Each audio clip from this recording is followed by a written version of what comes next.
Marla Sterling slid the folder across her desk with the same casual ease she might use to return a takeout menu. No eye contact, no pause, no acknowledgement that the number on the final page represented 6 weeks of Ethan Mercer's life was never getting back. That's the final figure, she said, already reaching for her phone. Compensation has been adjusted to reflect current budget constraints. Ethan opened the folder. The bonus was less than half of what his contract implied. Less than half of what saving Westbridge Aerospace had been worth to this company. He sat very still for a moment, the way a man sits when he is deciding whether to say the thing he actually means. Then Marla looked up not with guilt, but with something worse, patience. The patience of someone who already knew how this ended. Ethan, she said, you're a single father. You have a daughter in middle school.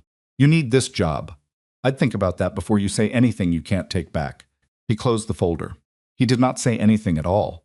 He stood up, shook her hand, and walked out of her office, and somewhere between the 32nd floor and the lobby, everything Marla Sterling thought she understood about Ethan Mercer turned out to be wrong.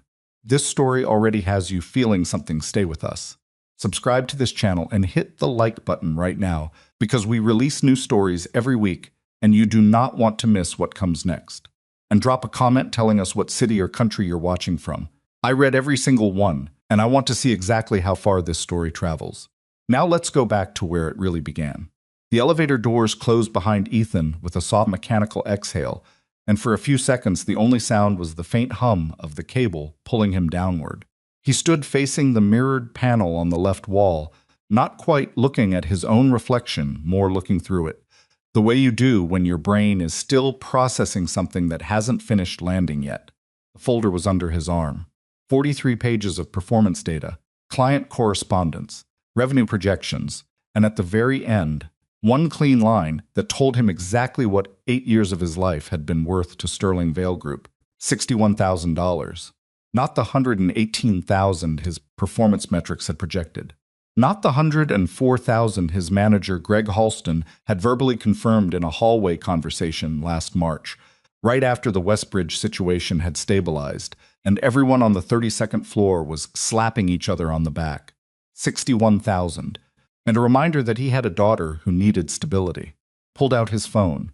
Not to call his ex-wife, Dana, that conversation would come later and would be difficult in ways he wasn't ready for yet. Not to call his sister, who would immediately say "I told you so" in that particular tone that meant she'd been holding the words for at least 2 years. He scrolled to a contact he had not called in 4 months, since the night he'd politely but firmly declined a job offer, and told the man on the other end that he believed in where he was and thought things would eventually be recognized. He had actually used the word recognized. He remembered it now with a specific kind of embarrassment. The contact name read, Nolan Pierce. Ethan stood in the elevator with his thumb hovering over the screen. The floors counted down on the small digital display above the door. 28, 27, 26, he pressed call. It rang twice. Ethan Mercer. Nolan's voice was warm in the way that people are warm when they've been expecting a call and have had the decency not to say so. Been a few months. It has, Ethan said. Is the position still open? A beat, not a long one. As of this morning, yes. I'd like to discuss terms. Where are you right now? Ethan watched the floor number drop. 14, 13. I'm in an elevator. I'll have my assistant send you the address of our offices. Come by today if you can. We'll get coffee. Nolan paused. Unless you need time to think it through. I've had enough time, Ethan said. The lobby doors opened. He walked out into the gray November afternoon, with the folder still under his arm and his phone still at his ear. And the city moved around him the way cities do, without knowing or caring that a person in the middle of it had just made a decision that would change the next several years of his life and take down one of the most well-protected executives in the company he was leaving. To understand how Ethan Mercer ended up in that elevator on a Thursday afternoon in November, you have to go back to April, back to a conference room on the 32nd floor of Sterling Vale Group, where the words Westbridge Aerospace is considering ending the relationship had landed like something dropped from a significant height. Sterling Vale Group was not a flashy company.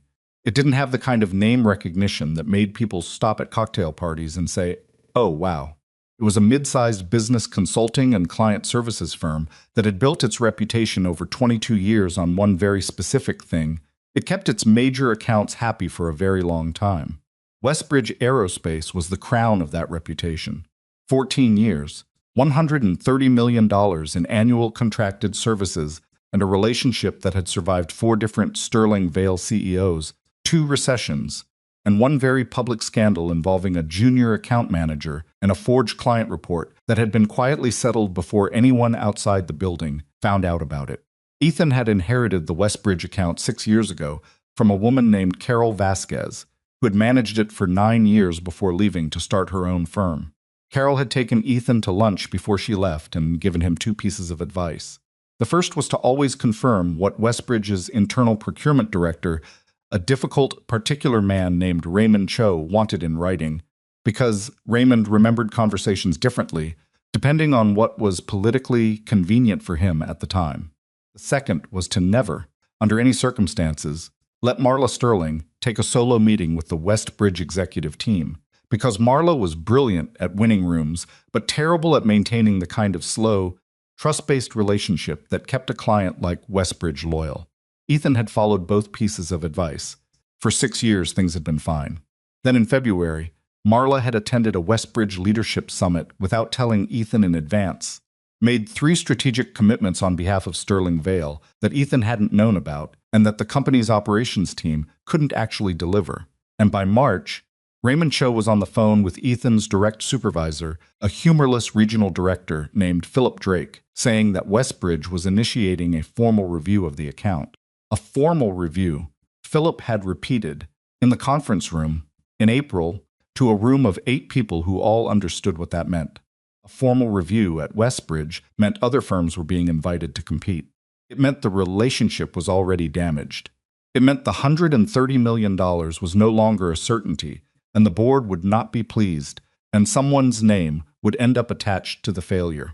Ethan had looked around the table at that point and noticed something. Nobody was looking at Marla. They were all looking at him. "I'll handle it," he said. He said it the way you say something when you've already run through the scenario in your head and arrived at a conclusion you don't particularly love but can't argue against. He said it not because it was fair, it was not fair, because the problem had been created by Marla. Not by him, but because he knew that if someone else tried to handle it, Westbridge would be gone by summer, and 48 people in his division would spend the next 6 months in individual meetings with HR. Marla had given him a brisk nod from the head of the table. "I knew you'd step up," she said, in the voice she used when she was rewarding someone for doing something she'd already decided they would do. What followed was 6 weeks that Ethan did not talk about much afterward, not because they were traumatic in any dramatic sense, but because they were exhausting in the specific, grinding way that competent people working on someone else's mistake tend to be exhausted quietly and without visible credit. He flew to Westbridge's headquarters in Connecticut 3 times in 6 weeks. He sat in 4 hours of meetings with Raymond Cho, who was exactly as difficult and particular as Carol had warned him, and who had a habit of starting every conversation by listing everything Sterling Vale had done wrong in chronological order, as if reading from a prepared document, which Ethan eventually realized he actually was. Ethan did not argue with Raymond's list. He acknowledged each point, asked specific questions about which items had caused the most operational disruption, and then spent the next several days building a remediation plan that addressed each one with concrete metrics and assigned accountability. He also had to manage the situation with Sophie. Sophie was 11, almost 12, and lived with Ethan full-time under a custody arrangement that had been renegotiated twice and was currently in a stable, functional state, which meant Ethan was extremely careful not to do anything that might destabilize it. Sophie's mother, Dana, lived 40 minutes away and had her every other weekend, but the day-to-day, the school pickups, the homework, the Wednesday evening soccer practice that finished at 7:45 and left exactly enough time to get home, heat dinner, supervise a shower, and read for 30 minutes before lights out, all of that was Ethan. During the 6 weeks of the Westbridge recovery, he had hired a part-time aftercare person named Mrs. Bellucci for 4 extra afternoons a week, which cost more than he wanted to think about and required a conversation with Sophie about why things were a little disrupted right now that he had handled as well as he could, which meant Sophie had accepted it without complaint and then spent 3 days being notably quieter than usual until Ethan noticed and sat with her on the couch one evening and said, You can tell me when things feel off. And she had said, very carefully, I know. I just don't always want to add to your stuff, which had hit him somewhere that didn't have a clean name. He got Westbridge back. Not easily, and not completely. Raymond Cho signed a renewed contract, but reduced the scope from $130 million to $108 million for the first renewal year, citing performance concerns and reserving the right to a full review in 18 months. It was not a perfect outcome, but the account was still there. The relationship was still standing, and the number the company had been bracing to lose entirely was now still largely intact. Philip Drake sent him a 2-line email. Marla Sterling said, "At the next department meeting, Ethan saved us a very uncomfortable quarter, and I think we all appreciate what he did." Everyone nodded. Someone started to clap briefly before realizing no one else had joined in, and stopped. Ethan's annual review was scheduled for October. His bonus would be calculated in November. By that point, he had stopped thinking much about the bonus itself, not because he didn't need the money, but because he had run the numbers based on his performance metrics, confirmed what Greg Halston had told him in the hallway, and concluded there was nothing left to do but wait. The math was clear. The outcome felt predictable. He had been wrong about predictable before. He should have known better. Marla Sterling had joined Sterling Vale Group as an executive vice president 14 years ago and had moved up to CEO 8 years before Ethan's story reached this point.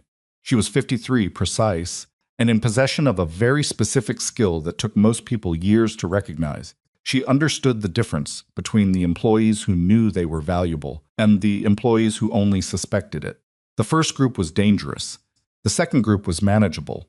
For most of the 8 years Ethan had worked for her, she had categorized him in the second group. He was competent, clearly.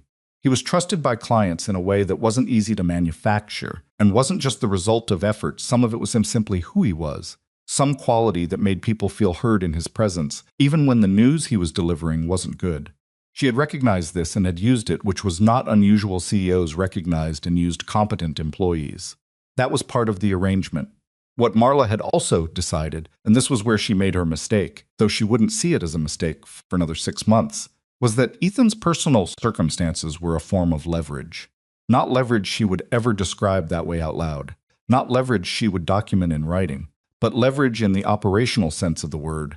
She believed that a single father with a 12-year-old daughter, a mortgage on a house in a school district he had chosen specifically because of its resources, and a custody arrangement that required him to maintain a stable income and a flexible schedule, would not voluntarily leave a job that gave him all of those things, regardless of what the job paid. She had said this somewhat explicitly to her CFO during a private compensation review conversation in October. The CFO, a careful man named Arthur Yee, had noted the comment without responding to it directly. In November, she cut Ethan's bonus by 43%. The justification, buried in the compensation review language, cited discretionary adjustment based on broader company performance and executive compensation pool allocation. What it did not cite was that the executive compensation pool, the fund from which Marla's own performance bonus and the bonuses of her 3 senior vice presidents were drawn, had been overallocated the previous year, and that the shortfall had been quietly redistributed across mid-level management compensation packages. Ethan's package absorbed $22,000 of that shortfall. He did not know this yet when he sat across from Marla on that Thursday morning in November and opened the folder. He knew the number was wrong. He knew the number was roughly half of what he had been verbally assured of. He did not yet know why. What he did know, sitting in that chair, in that office with its view of the river and its credenza full of industry awards, was that when Marla looked at him and said, "You're a single father. You have a daughter in middle school. You need this job," she was not offering him comfort. She was describing her reasoning. She was telling him, in the language of someone who did not realize they were revealing themselves, exactly what she thought he was to her. An obligation holder. A man too burdened to move. He thanked her. He shook her hand. He picked up the folder. He walked to the elevator. He called Nolan Pierce. That evening, Ethan picked Sophie up from soccer practice at 7:47, 2 minutes late, which she noted with the precision of a child who has learned to track small deviations because large ones tend to happen without warning. She was standing by the fence with her bag on her shoulder and mud on her left shin, and when she got in the car, she said, "You look weird." "I look fine," Ethan said. You look like when you got the news that Grandpa's dog died, but you were trying not to make a thing of it. He pulled out of the parking lot and thought about whether he was going to say anything. Sophie was 11, almost 12. She was perceptive in the way some children become perceptive when their home life has required it. She had learned to read the small signals in the adults around her, the micro adjustments in tone and posture that most adults thought they were hiding successfully. I had a hard day at work, he said. Okay, she said. She didn't push. She looked out the window for a moment. Is it something that's going to be okay eventually, or something that's going to stay hard for a while? He thought about Nolan Pierce's office, a newer building on the east side, clean and lit with a kind of purposeful design that communicated things about the company without announcing them. He thought about the conversation he'd had that afternoon over coffee and a contract draft on a laptop screen. He thought about what it would mean to tell Sophie they might be making some changes, and the way she would hear that, and what she would not say. Eventually okay, he said. Probably. Sophie accepted this with a nod. Okay, she said again, and pulled out her phone, and that was the end of it for the night. Ethan drove home through the dark and thought about what he had agreed to that afternoon. He thought about the transition timeline Nolan had proposed, the ethics clauses in both contracts he'd need to review, the conversation he'd have to have with Philip Drake in the morning, and the look on Marla Sterling's face when she found out he was leaving, not because he wanted to see it, but because he had a sense it would be instructive, the way certain expressions are instructive. The expressions people make when they discover that the thing they believed was secured was never secured at all. He pulled into the driveway. The porch light was on. Through the kitchen window, he could see the pale blue flicker of the countertop light they always left on when the house was empty, which Sophie called the welcome home light, a name she had invented at age 7 and had never, as far as he knew, self-consciously abandoned. He sat in the car for a moment longer than necessary. Then he went inside. The resignation letter was 1 page. Ethan had written it the night before, after Sophie went to bed, sitting at the kitchen table with a cup of coffee that went cold before he finished the second paragraph. He had written 4 versions. The first was too long and explained too much. The second was too clipped and read like something written in anger, which wasn't accurate. He wasn't angry. Exactly. Or not only angry. The third version had a sentence in it that he reread 3 times and then deleted because it was true in a way that would have been satisfying for about 48 hours and damaging after that. The 4th version was the one he printed. It said he was resigning his position effective in 2 weeks, that he was committed to a clean and professional transition, and that he was grateful for the opportunities he had been given. That last line had cost him something to write. Not because it was false. There had been real opportunities, real work he was proud of, real client relationships that mattered to him, but because gratitude was a complicated thing to name when the person you were expressing it to had just told you, in the language of plausible deniability, that she had counted on your personal circumstances to keep you from leaving. He submitted it to Philip Drake's inbox at 8:43 in the morning and then sat at his desk and waited. He did not have to wait long. Philip appeared in his doorway at 9:07, with a particular expression of a man who has received news that is both surprising and, on reflection, not entirely surprising, and is still deciding which of those 2 reactions to lead with. Philip was in his mid-50s, a regional director who had been with Sterling Vale for 11 years, and had survived 3 regime changes by being reliably useful and rarely memorable. He was not a bad man. He was the kind of institutional person who had learned, over time, that the best way to keep a position was to be exactly what the position required, and nothing more. "Close your door," Philip said. Ethan closed it. Philip sat down across from him. He had the printed resignation letter in his hand, which meant he'd read it in paper form, which meant he'd printed it himself, which meant he was taking this seriously in a way that felt almost like respect. "Talk to me," Philip said. "It's all in the letter. The letter is very polished, Ethan. It doesn't tell me anything except that you're leaving. That's what it's supposed to tell you." Philip set the letter on the desk and folded his hands. "Where are you going?" Ethan didn't answer right away. Not because he was uncertain, but because he was deciding how much was appropriate to share and in what order. "I've accepted a VP position at another firm. I'll be scrupulous about the transition. I won't take anything with me that isn't mine to take. I'll document everything, hand off every active relationship, and brief whoever replaces me on every open item." Philip studied him. "You're going to Pierce Calder." It wasn't a question. There were only a small number of firms in this city at which Ethan Mercer at this level would make sense, and Philip was not a slow man, whatever else his limitations were. Yes, Ethan said. Philip exhaled through his nose and looked at the window. Marla's going to want to talk to you, I figured. Is there anything I can say that would change this? Ethan thought about it genuinely, because Philip deserved a genuine answer. He thought about the folder. He thought about the 32nd floor and the way the view of the river had seemed to make everything behind the desk feel justified and permanent. He thought about Sophie saying, "You look weird," and about the version of himself that had sat in that chair 6 months ago, in the middle of the Westbridge crisis, and said, "I'll handle it," without being asked. "No," he said. "There isn't." Philip nodded slowly. He picked up the letter, stood and moved toward the door. He stopped with his hand on the knob. "For what it's worth," he said, and then he stopped himself, seemed to think better of whatever the sentence was going to be, and just opened the door and left. Ethan turned back to his computer. He had a Westbridge status call in 20 minutes. He pulled up the notes. Marla called him at 11:15. Not through her assistant, she called his direct line herself, which was unusual enough that when her name appeared on his screen, he took a moment before answering, the way you pause before opening a door when you're fairly certain you know what's on the other side. "Come up," she said. Not a question, he went up. Her office looked exactly the same as it had 2 days ago, which was obvious, and yet somehow notable. The industry awards on the credenza, the view of the river, the particular quality of light through the windows that Ethan had always thought made the space feel like it existed slightly outside the normal rules. Marla was standing rather than sitting, which was a choice she made when she wanted to control the geometry of a conversation. "Sit down," she said. He sat. She remained standing for a moment, arms crossed, looking at him with an expression that was difficult to read because it was layered. There was irritation underneath. And underneath the irritation, there was something that might have been calculation, and underneath that, possibly, something that she would never allow to reach her face in any identifiable form. Then she moved to her chair and sat. "Pierce called her," she said. "Yes, Nolan Pierce made you an offer." "He made me an offer months ago," Ethan said. Turned it down.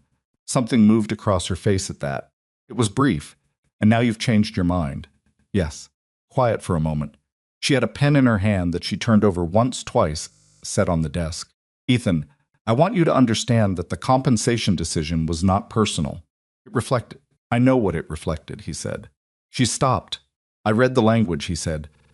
"Discretionary adjustment based on broader company performance and executive compensation pool allocation. I understand what that means. I'm not here to argue about it." Marla tilted her head very slightly. "Then what are you here for?" "You called me up here," he said.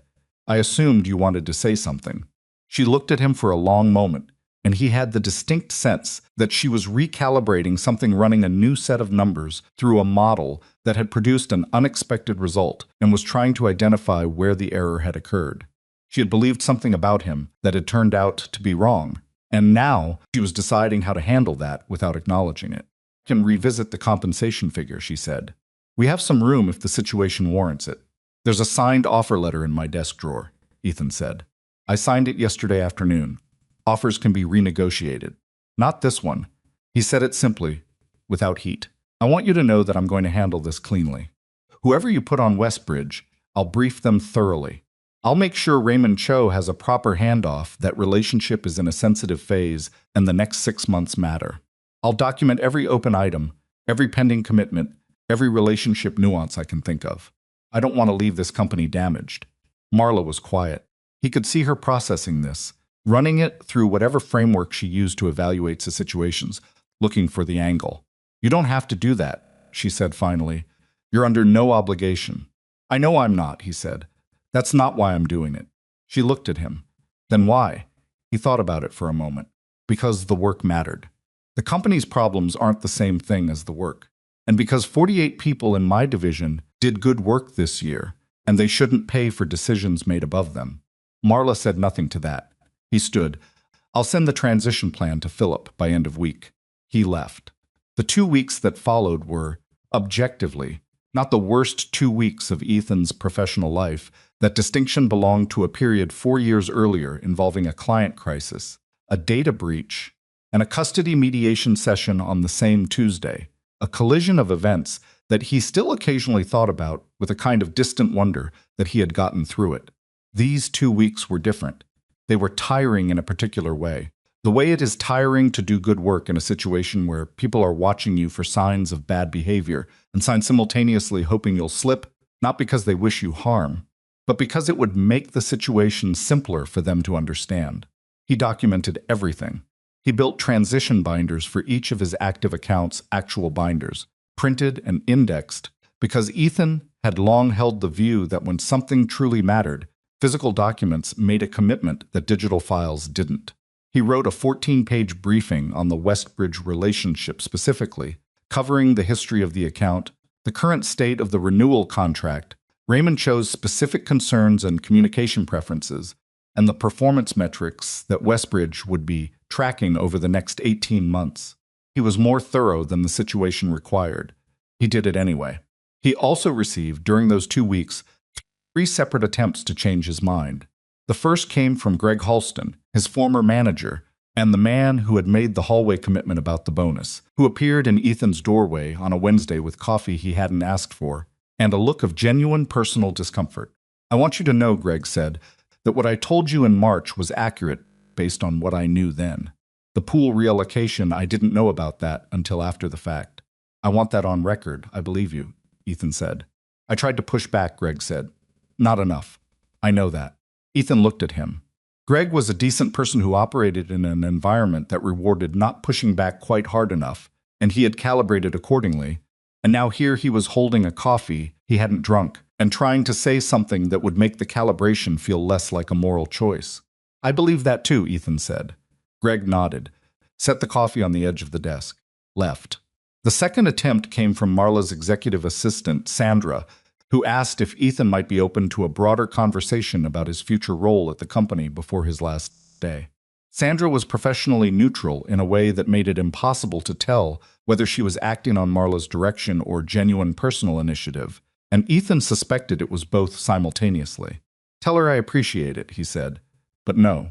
The third attempt was less formal and considerably more complicated. It came from Derek Vaughn. Derek was being brought in to replace Ethan on the Westbridge account, a decision Ethan learned through Philip and received with a reaction he kept to himself. Derek was 38, aggressive in client meetings in a way that could sometimes read as confidence and sometimes read as exactly what it was, and had no prior experience managing a relationship of Westbridge's complexity. He was also, and this was the part Ethan had to actively decide not to feel something about, one of Marla's preferred people, someone she had hired directly 2 years ago, someone who understood how the 32nd floor worked in ways that Ethan had never particularly cared to learn. Derek came to find him on a Friday afternoon, near the end of the second week, and stood in the doorway of Ethan's increasingly empty office. The personal items were gone, the photos of Sophie that had lined the bookshelf, the small frame drawing she had made at age 8 that Ethan had hung directly above his monitor and said, "I know this probably feels weird." Ethan looked up from the last of the Westbridge binders. "Which part?" Derek leaned on the doorframe. "Me taking over your account. It's not my account anymore. You know what I mean." Ethan set down the document he was reviewing. He thought, for a moment, about what the honest version of this conversation would look like, the one in which he said what he actually thought about Derek's readiness for Westbridge, about Raymond Cho's particular requirements, about the 18-month review window and how narrow the margin for error was. Then he thought about what Derek would do with that information, and whether it would help or simply inform Derek's defensive posture going in. "The binder's thorough," he said. "Read all of it. Not just the sections about the contract, the relationship history section is more important than it looks." Derek nodded. "I will." Raymond Cho Ethan started and then stopped, reorganizing the sentence. "Raymond is exacting. He's not unreasonable, but he keeps a precise accounting of every commitment anyone makes to him, and he will remind you of things you said 3 months ago that you've already forgotten you said. Write everything down. Send confirmation emails after every phone call. Don't let anything exist only in the verbal." Derek was quiet for a moment. "You didn't have to tell me any of this." "No," Ethan agreed. "I didn't." Derek pushed off the doorframe. "Why are you?" Ethan turned back to the binder. "Because the account matters. And because whatever happens next isn't the account's fault." Derek left. Ethan finished the binder. He printed the cover sheet, wrote Derek's name on the label with a marker, and set it on the stack with the others. His last day was a Friday. There was no going-away party, which was not unusual. Ethan had not wanted one, and had made that clear, and Philip had respected it with visible relief at having been relieved of the organizational effort. There was a small lunch with 4 people he actually trusted, in the ground floor cafe rather than the conference room, and then the afternoon to finish the last items and collect the remainder of his things. He was in the elevator with his box at 4:58 when his phone buzzed with a text from a number he recognized, Nolan Pierce's personal cell, not the assistant's. It said, "Monday 9 a.m., your new office. Keycard will be at the front desk. Looking forward to it." Ethan read it twice. Then he put his phone back in his pocket and looked at his box, a copy of a book on negotiation strategy he'd had for 6 years, Sophie's age 8 drawing in a frame, coffee mug that said "World's Okiest Dad," that Sophie had given him 2 Christmases ago with great seriousness, and that he used every single morning. The elevator descended. The lobby opened up in front of him, marble and winter light, and the ordinary sound of a Thursday afternoon, building emptying out. He walked out. The story that Marla Sterling would tell, in the months after Ethan's departure, in conversations with the board, in the performance review meeting with HR, in the quiet hallway exchanges with Arthur Yee that she thought were private, but that in organizations of this size rarely are, was that Nolan Pierce had aggressively recruited one of her best people, had made an offer that was outside the range of what any reasonable company could match, and that Ethan's departure, while unfortunate, was ultimately the result of competitive market pressure rather than any internal failure. It was a plausible story. It had enough truth in it to survive casual scrutiny. Ethan had been recruited. Nolan had made an aggressive offer. What the story left out was the folder, the 32nd floor. Particular phrasing of a woman telling a man that his obligations should prevent him from exercising a choice. That version of events had no witnesses. It lived only in 2 memories, Ethan's and Marla's version of it had already been quietly revised to a form she found more livable. That was not unusual. That was how these things worked, most of the time. A wrong was committed. The person who committed it found a way to describe it that preserved their own coherence, and life moved forward. Except that in this particular case, life had something additional waiting in the sequence of events. Life had Westbridge Aerospace, and Raymond Cho, with his precise accounting and his written record of every commitment anyone had ever made to him, and an 18-month review window that was now ticking. And it had Derek Vaughan, reading a transition binder on a Sunday night, discovering for the first time how many invisible threads had been holding that account together for the past 6 years, and wondering, with a slowly sinking feeling, how many of them he had any idea how to maintain. The first indication that things were not going smoothly with Westbridge came in late January, 6 weeks after Ethan's departure.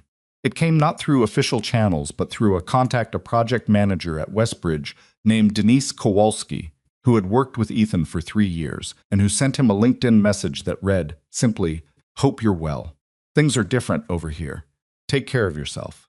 It was professional and vague in the way that professional messages are vague when the person writing them works for the client of the company the recipient just left, and is being careful not to say anything actionable. But Ethan had known Denise for 3 years. He read the message twice and understood what it was telling him. He did not respond in any detail. He wrote back, "Thanks, Denise. Hope things settle in. Take care." And he left it there because there was nothing appropriate to do with that information, except be aware of it. At Pierce Calder Partners, Ethan was learning a new organization, which was harder and more absorbing than he had expected. Not because the work was difficult, the work was familiar. In the way that certain skills transfer across contexts and certain instincts for client relationships don't depend on the specific company you're operating from.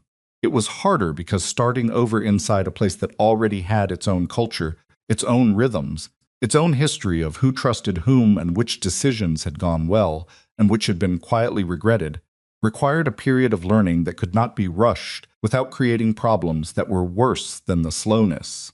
Nolan Pierce was not what Ethan had expected, which was probably its own kind of reminder about expectations.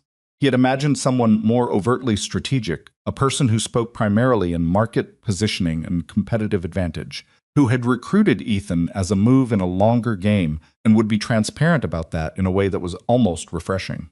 Instead, Nolan was quieter than that. He had a way of asking questions in meetings that made the room think longer before answering. And he had an office that was notably free of the industry awards and framed press clippings that Ethan had spent 8 years looking at across a credenza. And when Ethan commented on this during his second week, Nolan had said, "I find that kind of thing makes people feel like they're visiting an ego rather than talking to a person," which Ethan thought about for several days afterward. What Nolan had built at Pierce Calder was a mid-sized consulting firm with a specific thesis that client relationships at the senior level depended on trust, and that trust was personal before it was institutional, which meant the company's job was to hire people who built real relationships and then stay out of their way. It was a thesis that sounded simple and was in practice genuinely difficult because it required the company to make hiring decisions based on character rather than pedigree, and to resist the temptation to overmanage accounts at the executive level in ways that eroded the very trust the thesis depended on. Ethan found this, to his own slight surprise, not just professionally interesting but personally relieving, in the way that finding out a place operates the way it claims to operate is relieving when you have spent years in a place that did not. He had an office with a window. He had an assistant, a capable and direct woman named Rosa Delgado, who had been at Pierce Calder for 4 years and knew where everybody was buried in the organizational sense, which was a form of knowledge Ethan deeply valued. He had a team of 3 account managers who were each, in different ways, considerably less polished and considerably more genuinely competent than the equivalent people he had managed at Sterling Vale. And he had, on most evenings, the ability to leave at 6 o'clock. This last thing was not a minor thing. It was the kind of thing that reorganized the rest of your life in ways you didn't fully appreciate until you were living inside them. He picked Sophie up from soccer practice himself now, not just sometimes but consistently, and she had stopped making the small imperceptible adjustments in her expectations that she had been making for years, and that Ethan had noticed without always having the capacity to address. She did not, at 11 going on 12, say anything as direct as "things are better now." She said it in the way children communicate the things they feel most deeply, which is indirectly and through behavior. She started leaving her homework on the kitchen table, rather than doing it in her room, which meant she wanted company while she worked, which meant she'd stopped expecting to be without it. He had dinner ready when she got home 3 nights a week. This was not something he'd managed reliably in years. He was not a good cook. This was not false modesty. He had a genuinely narrow repertoire and a tendency to underseason things, but he made the effort. And Sophie had taken to leaving small sticky notes on the refrigerator with suggestions, presented not as criticisms, but as collaborative adjustments, which was a conflict resolution style that Ethan recognized with some pride and some embarrassment as something she had definitely learned by watching him in professional situations. It was not a perfect life. It was a better one. Those were different things, and Ethan was old enough and had been through enough to understand the difference and not confuse one for the other. Meanwhile, at Sterling Vale Group, on the 32nd floor, with a view of the river and a credenza full of industry awards, the Westbridge account was becoming a problem that didn't yet have a name but was beginning to develop one. Growing in the background of quarterly reviews and internal check-ins the way certain problems do quietly, at first, and then with a kind of inevitability that everyone in the room can feel, but nobody wants to say out loud. Derek Vaughan had read the binder. He had followed some of the advice. He had not fully understood what he was walking into, and the distance between what he understood and what Westbridge required was widening. And Raymond Cho was keeping a precise accounting of every commitment that had been made and not met, and the 18-month review window was still counting down. And Marla Sterling had not yet been told how serious it was getting, because the person who should have told her was Derek. Derek was still in the phase of managing the perception of the problem rather than the problem itself. Ethan didn't know any of this in detail. He knew what Denise Kowalski's careful, vague message had told him, and he knew what he understood about Derek, and he knew what he knew about Raymond Cho and 18-month review windows and the particular, unforgiving mathematics of a client relationship in a sensitive phase. He knew how these sequences tended to move. He hoped he was wrong. He was not particularly optimistic that he was. On a Wednesday evening in late February, he was in the kitchen trying to improve a pasta dish based on Sophie's most recent refrigerator note, which read, in her handwriting, "More garlic. Maybe." with a small drawing of a garlic bulb next to it for emphasis when his phone buzzed on the counter. He glanced at the screen, unknown number, Connecticut area code. He stood over the stove and looked at it for a moment. Then he turned the burner down, picked up the phone, and answered. "Ethan Mercer," he said. There was a brief pause. Then a voice he recognized immediately, measured and precise as always. The voice of a man who chose his words carefully because he had learned that imprecision cost money. "Mr. Mercer," Raymond Cho said, "I hope this isn't a bad time. I got your personal number from Denise. I hope that's all right. I wanted to have a conversation, if you're open to it. Off the record, for now. Just a conversation." Ethan turned the burner off entirely. He moved to the kitchen table and sat down. Through the window above the sink, he could see the backyard, dark except for the motion sensor light that Sophie kept accidentally triggering with a basketball. "Of course," he said. "What's on your mind, Raymond?" Raymond Cho did not waste words on the phone. He had a way of getting to the point that Ethan had always respected, even when the point was uncomfortable, which it usually was. He spoke for about 4 minutes. He described, in the precise and measured language of a man who had been in procurement and vendor management for 23 years, the current state of Sterling Vale's performance on the Westbridge account since the transition. He did not editorialize. He did not make it personal. He listed specifics, 3 missed reporting deadlines, strategic planning document delivered 2 weeks late, and containing what Raymond described as material that appeared to have been written without meaningful familiarity with our current operational structure, a client satisfaction survey, conducted internally by Sterling Vale that Raymond had learned about only after it was completed, without being consulted on the design, and 2 phone calls from Derek Vaughn that Raymond characterized carefully as confident in tone but thin on substance. Ethan listened. He made no notes. He did not need to. "I want to be clear about why I'm calling you," Raymond said when he had finished the list. "I'm not calling to ask you to come back to Sterling Vale. I understand that's not a conversation you'd be interested in. I'm calling because Westbridge is initiating a formal competitive review, and I wanted you to be aware of that, and to know that Pierce Calder Partners will be receiving an invitation." Ethan was quiet for a moment. "When?" "Letters go out next week. The review process will take approximately 8 weeks. Final presentations in late April." "I appreciate you telling me directly," Ethan said. "I have always preferred to talk to you directly," Raymond said. "That's part of why we're having this conversation." He paused. "I'm not promising anything, Ethan. I want that to be clear. This is a legitimate competitive process, and we will evaluate every firm on the merits. But I wanted you to know it's happening." "I understand," Ethan said. After Raymond hung up, Ethan sat at the kitchen table for a while. The motion sensor light in the backyard had gone off, triggered by nothing a branch, the wind, whatever it was, and then gone dark again. The house was quiet. Sophie had finished her homework and gone to her room, and through the ceiling he could hear the faint sound of whatever show she watched before bed, a low murmur of voices and occasional music that had become a kind of background frequency of home. He thought about what he had just agreed to be aware of. He thought about what it would mean for Pierce Calder to compete for Westbridge, and what it would mean for him specifically to be the person at the table, and he thought about Marla Sterling receiving that invitation letter and reading the name of the competing firm and understanding, all at once, the full shape of what was coming. He had not engineered this. He wanted that to be true, and examined it carefully to make sure it was, because it mattered to him not for strategic reasons, but for the older, harder-to-name reason that he had spent his adult life trying to be a person his daughter could learn something from. And that required him to be honest with himself about the difference between consequences that were earned and consequences that were constructed. He had not called Raymond Cho. He had not maneuvered. He had left Sterling Vale cleanly and built something new.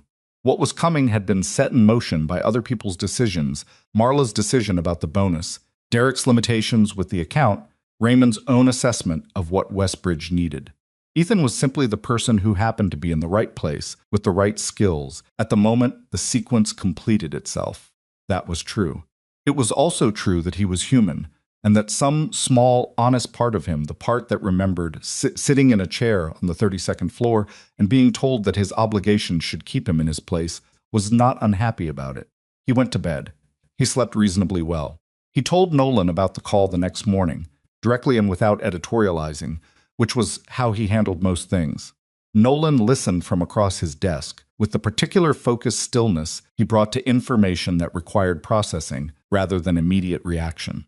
When Ethan finished, Nolan said, "How do you want to handle it?"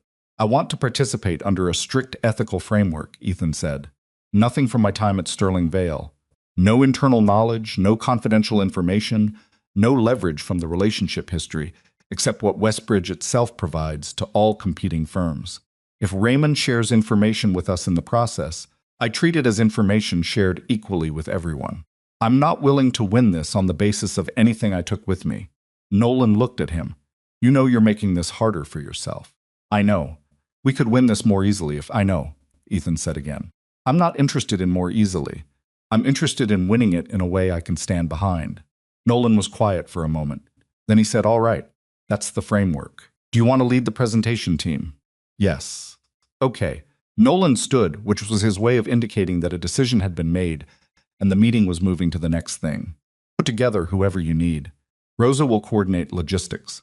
And, Ethan," he stopped. "I want you to know I'm not asking you to do this because of what it might mean for the firm competitively. We have other accounts. We'll be fine either way. I'm asking you because you're the best person for it and because Westbridge deserves the best pitch we can give them." Ethan nodded. "I know that," he said, and he meant it. The 8 weeks of the competitive review process were structured, demanding, and in several moments genuinely uncomfortable in ways that Ethan had anticipated, but that still landed with more weight than he'd prepared for. The first moment was the opening information session, held at Westbridge's Connecticut headquarters in a conference room that Ethan had sat in 11 times in 6 years, and that now felt simultaneously completely familiar and subtly altered. The table was the same. The windows were the same. The view of the parking structure outside was the same.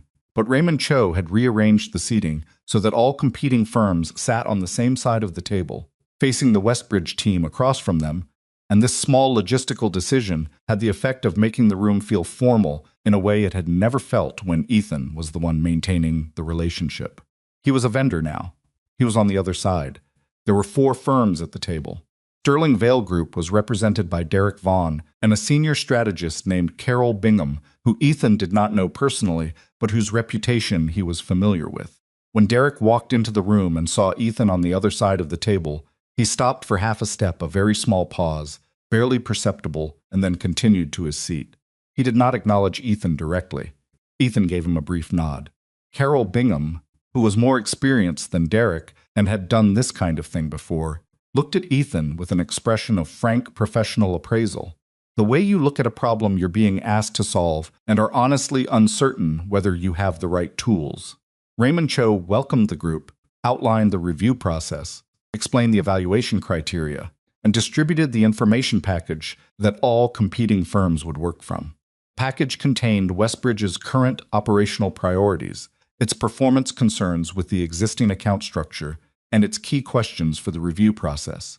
It was 63 pages and dense with specifics, and Ethan read every word of it that night in a hotel room 2 blocks from Westbridge's campus, with a coffee from the lobby and a text from Sophie that said, "Are you in Connecticut again?"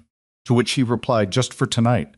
Home tomorrow." To which she replied a thumbs-up emoji, followed by a small drawing of a cat that had no clear narrative relevance, but that he saved to his phone anyway.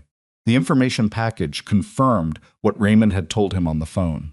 The concerns were specific and operational. Sterling Vale had failed to deliver on 3 strategic commitments made during the account transition, had conducted client satisfaction assessment without client input on methodology, and had demonstrated insufficient understanding of Westbridge's internal reorganization, a significant restructuring of the procurement and operations divisions that had been underway since January, and that Derek, based on the evidence in the package, had not incorporated into any of his strategic planning. Ethan knew about the restructuring. He had known about it before he left Sterling Vale because Raymond had mentioned it to him in one of their final calls, in the vague and preliminary way that clients mention internal changes before they're confirmed. He had included a note about it in the Westbridge transition binder, in the section on organizational context, with a flag that said "Watch for updates internal restructuring rumored. May significantly affect procurement structure and reporting lines." He had told Derek about it directly. He set the thought aside. It wasn't useful. What was useful was the 63-page package, and the 8 weeks ahead, and the team he was about to build. Rosa Delgado had been at Pierce Calder long enough to know that when Ethan Mercer walked into her office area on a Monday morning with the look of someone who had been thinking since before 6 a.m. and had arrived at a set of conclusions that required execution, the right move was to clear her calendar and get a second coffee ready. "Westbridge," he said. "I heard," she said. "How many people do you need?" "4, plus you for coordination. I need someone who can do deep operational analysis, real operational analysis, not slide deck summary. I need someone with aerospace sector experience. Even adjacent is fine. And I need someone who's good in the room under pressure, not just on paper." Rosa thought for about 4 seconds. Marcus Webb for operations. He's thorough to the point of being annoying, but his numbers are always right. Jen Takahashi for sector experience. She came from a logistics firm that did aerospace supply chain. It's not direct, but it's close. And for the room, she paused. "You," she said. "You're the room person. I need someone else too, in case something goes sideways." David Park. He's quieter than you want in a pitch, but when things go sideways, he doesn't panic and he finds the angle. He found 3 angles in the Meridian situation last year that nobody else saw. Ethan nodded. "Set up the kickoff for Wednesday." "Done." Rosa paused. "Are you okay with how this is set up? The dynamic of it?" He looked at her. Rosa was one of those people who asked the question nobody else in the room thought to ask, which was part of why he trusted her judgment. "Define okay," he said. "Sitting across the table from your old company. From people who—" She stopped. "Never mind. None of my business." "It's a fair question," he said. "I'm okay with the work. The rest of it I'm managing." She accepted this with a nod that said she didn't entirely believe it was that simple, but respected his right to frame it that way. "Wednesday," she said. 9 a.m. The team worked well together, which was not guaranteed and was not immediate. Marcus Webb was, as Rosa had promised, annoyingly thorough. He had a habit of following up every conclusion with 2 additional qualifications and a data source citation, which in a meeting had the effect of making everything feel slightly more complicated than it needed to be, but which meant that when he made a claim it was airtight, and in the context of a competitive review with Westbridge's level of scrutiny, airtight was what they needed. Jen Takahashi had a directness in her analysis that Ethan found immediately useful. She had grown up in a firm that valued brevity, and her sector knowledge, while not perfectly aligned, gave her a way of asking questions about Westbridge's operations that cut to the practical rather than the theoretical. David Park was quiet in the early meetings, which Ethan had been warned about and which turned out to be accurate, but he was also listening in a way that was different from the listening of someone who hadn't figured out what to say yet. On the 3rd week, in a session where the team was working through how to structure the core of the presentation and had hit a disagreement about emphasis, Marcus wanted the operational remediation plan front and center. Jen thought the sector analysis should lead, and Ethan was holding space for both without yet knowing which was right. David said quietly, "You're both answering the wrong question." Everyone looked at him. "Raymond Cho isn't asking who can fix the operational problems," David said. "He already knows fixing the operational problems is the baseline. He's asking who can be trusted not to create new ones. Those are different presentations." The room was quiet for a moment. "Say more," Ethan said. "The information package is about failures," David said. "Missed deadlines, thin substance, assessment without consultation. But those are symptoms. The thing Westbridge is actually asking is, why did those failures happen? And what guarantees that they don't happen again with whoever we pick next? Sterling Vale will present a remediation plan. Every firm at that table will present a remediation plan. Question is, who presents an accountability structure, something concrete, something that lives in a named person and a specific process, not in a logo and a slide deck?" Ethan looked at him. "Accountability has to belong to a person," he said slowly, working through the phrase as he said it. "Not a logo." David nodded. "That's the presentation." Ethan wrote it down. He circled it. He looked at it for a long time. They prepared for 6 weeks.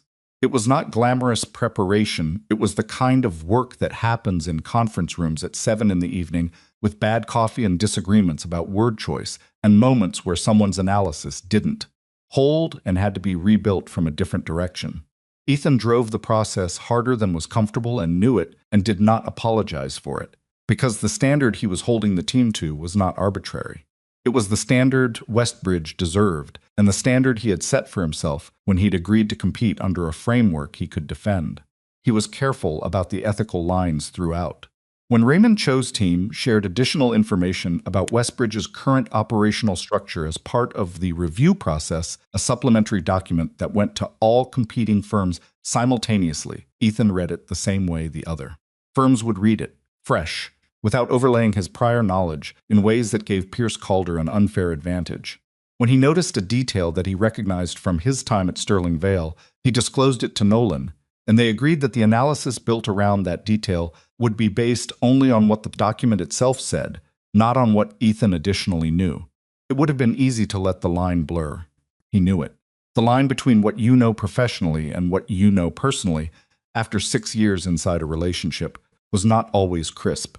But he had built the ethical framework before the process started, and he held to it, partly because it was right, and partly because he understood something that people in his position sometimes forgot, that how you win matters, because how you win determines what you can do with the winning. The night before the final presentation, he called Sophie to say good night. He was staying in Connecticut for the last 2 days of preparation, and she was with Dana for the week, which had been arranged months ago and was probably better timing than it might have seemed, given the hours. "Are you nervous?" Sophie asked. "A little," he said. "Appropriate. Being a little nervous means you care about doing it well. Mrs. Patel says the same thing about tests," Sophie said. "Mrs. Patel is right. Are you going to win?" He thought about it. "I don't know. We've done good work. Whether it's enough depends on things I can't fully control." "That's an adult answer," Sophie said, in the tone she used when she meant it as a mild complaint. "It's the honest one," he said. She was quiet for a moment. "Then, I think you're going to win." He didn't say anything to that. He sat with it for a second, in his hotel room, with its bland carpet and its window facing a parking structure, and felt something that didn't have a clean name, but that he recognized the specific warmth of being believed in by someone whose opinion you have worked very hard to deserve. "Get some sleep," he said. "I'll be home Friday." "Okay," she said. "Good luck, Dad." The morning of the final presentation was a Thursday in late April, overcast, and cool in the way that April sometimes is in Connecticut, the kind of weather that doesn't commit to anything, that keeps its options open. Ethan arrived at Westbridge's headquarters 45 minutes early. Not to review notes, he knew the presentation. He arrived early because he wanted the room to feel familiar before it had other people in it, and because there was something he'd learned over years of high-stakes client meetings. Quality of your thinking in the first 60 seconds after you walk into a room depends on whether the room has had a chance to stop feeling threatening. He sat in the conference room alone for about 10 minutes. He thought about the work the team had done. He thought about David Park's formulation accountability belongs to a person, not a logo, and the way it had reorganized the entire architecture of what they were presenting. He thought about Raymond Cho's phone call from the Connecticut area code on a February evening, and about the folder with the $61,000 line, and about an elevator counting down from 28, and about a phone call made before he reached the lobby. Then the team came in. Rosa had come up for the presentation itself, which was not strictly necessary, and which Ethan had not asked for, but which he understood. She was there because she wanted to be, because she had tracked every logistics detail for 8 weeks and had earned the right to see it land. They set up. They tested the slides. They were ready at 5 minutes before 9. The Westbridge team entered at 9 exactly. Raymond Cho sat at the center of the opposite side. He had 3 colleagues with him, 2 Ethan recognized from the 6 years, 1 he did not. Raymond did not acknowledge prior relationship with Ethan beyond a professional nod, which was correct and which Ethan matched in kind. Sterling Vale's presentation had been at 2 o'clock the previous afternoon. Ethan did not know how it had gone, and he had not asked, and no one on his team had tried to find out, which was both ethically correct and the kind of discipline that was easier to maintain when you'd been clear about the rules from the beginning. At 9:02, Ethan stood up and began. He did not open with slides. He had made the decision 2 weeks ago to begin without the screen, to begin by simply standing in the room and talking to the people across the table the way you talk to people when you want them to know you're not hiding behind a visual aid. He said, "I want to start by acknowledging something. I worked with Westbridge Aerospace for 6 years before joining Pierce Calder Partners. Some of the people in this room have worked with me directly. I want to be transparent about that because I think transparency is the baseline of any conversation worth having, and because the core of what we're presenting today is a case for trust, which means we have to begin by being trustworthy. He paused. Raymond Cho was looking at him with the particular focused expression Ethan knew meant he was listening in the most literal sense of the word. We are not going to tell you that the previous relationship failed because of one person or one decision, Ethan continued. Count relationships at this level fail when there's a gap between responsibility and authority, when the person accountable for the outcome doesn't have genuine authority over how it's executed. That gap is structural, and the only way to close it structurally is to make accountability belong to a specific person, with specific authority, not to a logo on a contract or a brand promise in a slide deck. He let that sit for a moment. Then he said, "Here's what that means in practice." And he turned to the screen, and Marcus put up the first slide, and they worked through what it meant in concrete terms, in named roles and specific processes and measurable commitments that could be verified rather than assumed, with David Park handling the accountability structure section in a quiet, precise way that carried exactly the weight it needed to without overselling, and Jen Takahashi walking through the sector analysis with a fluency that demonstrated knowledge without performing it. Presentation ran 53 minutes. Raymond Cho asked 7 questions. They were sharp, specific, and in 2 cases targeted directly at assumptions in the proposal, one about the operational timeline for transition, one about how Pierce Calder would handle a situation in which Ethan himself was unavailable for an extended period, and whether the account relationship would survive that absence. Ethan answered both directly.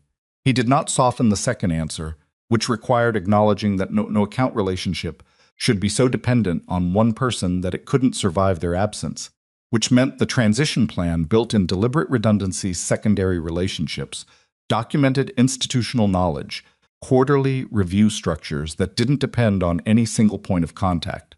Raymond asked the second question a second time, in different phrasing, which was something he did when he wanted to make sure the first answer wasn't a performance. Ethan gave him the same answer in different words, which was what a real answer does. At 10:55, Raymond thanked the Pierce Calder team and said Westbridge would be in touch within 2 weeks. Ethan shook hands with the Westbridge team. When he reached Raymond held the handshake a half-second longer than the others and said, quietly, "Good presentation." "Thank you," Ethan said. "I mean, it wasn't just good," Raymond said. "It was the right presentation." Ethan looked at him. Raymond had already moved on to the next handshake, the way Raymond always did, saying the thing and then moving forward, without waiting for it to land or be processed or responded to, because he had learned over 23 years that the things worth saying didn't need to be discussed. The team gathered their materials. Rosa was quiet in the way she was quiet when she was trying not to show that she thought something had gone well, which was its own form of professional communication. They walked out of the conference room and into the corridor, and then into the elevator, and then out into the overcast April morning. Marcus said, "I think that went okay." "That went better than okay," Jen said. David said nothing. He was looking at his phone. Then he looked up and said, "Rosa, what time is our flight back?" 4:30, Rosa said. "Good," he said. "I could eat." Ethan stood on the sidewalk outside Westbridge's headquarters and looked at the parking structure across the street. The same parking structure that had been visible from the conference room window for 6 years of his life. He stood there for a moment and felt not triumph exactly, because the decision hadn't been made, and he had meant it when he told Sophie he didn't know if they would win. He felt something quieter than triumph, something closer to the satisfaction of having done a thing the right way, in the right spirit, with people he respected, for a client who deserved the real version of the work rather than the performed version. That was enough for right now. It was enough for today. "Come on," he said to the team. "Let's go find somewhere to eat." And they walked down the sidewalk in the gray April morning, 4 people who had worked hard for 8 weeks and had done the best they could, and behind them the building held its own silence and its own answers, which would come when they came. Call from Westbridge came on a Tuesday, 11 days after the presentation. Not 2 weeks, 11 days. Which Ethan noticed because Raymond Cho was a man who said 2 weeks when he meant 2 weeks, and 11 days meant the decision had been made before the full deliberation window closed, which meant someone at the table had argued successfully for not waiting. Raymond called Ethan's direct line at Pierce Calder at 2:17 in the afternoon. Ethan was in a meeting with Marcus and Jen about a separate account, a logistics firm in New Jersey, that had nothing to do with Westbridge and that had been requiring attention in the background of the last 8 weeks in the patient. Low-grade way that neglected work tends to accumulate. Rosa knocked on the glass and held up 2 fingers and mouthed Raymond, and Ethan stood up immediately and took the call in the corridor. "We've decided to move forward with Pierce Calder Partners for exclusive negotiations," Raymond said. He did not use the word congratulations, which was characteristic. Raymond treated business decisions as operational conclusions rather than personal victories, and Ethan had always respected that. "We'll want to begin the transition planning conversation within the next 10 days. I'd like to schedule that with you and whoever leads your contracts team." "Of course," Ethan said. "I'll have Rosa reach out to your assistant today." "Good." Raymond paused a brief one, the kind he used when there was something additional he'd decided to say and was choosing the phrasing. "I want you to know that the accountability framework was the difference. Not the only factor, but the deciding one. What you described, the named person, specific process, the redundancy structure, it answered the question we'd stopped expecting anyone to answer directly." Ethan leaned against the corridor wall. "I'm glad it landed that way." "Also honest," Raymond said. "The part about no account relationship being sustainable if it depends entirely on one person. Most firms would not have said that, because it works against the pitch. You said it anyway." "It's true," Ethan said. "Yes," Raymond said. "That's why it worked." Another pause. "We'll be in touch." "Congratulations, Ethan."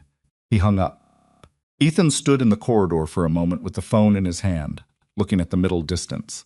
Then he went back into the conference room and said, "Westbridge." And Marcus said, "Well?" And Ethan said, "Exclusive negotiations." And Jen made a sound that was not quite a word, but communicated everything clearly. And Marcus nodded with the expression of a man who had run the numbers correctly and was experiencing the particular satisfaction of a correct number confirmed. Rosa appeared in the doorway. She had already heard, she had been watching through the glass, and had apparently read the body language with sufficient accuracy. She said nothing. She just nodded once, a small and complete gesture that closed the chapter, and went back to her desk.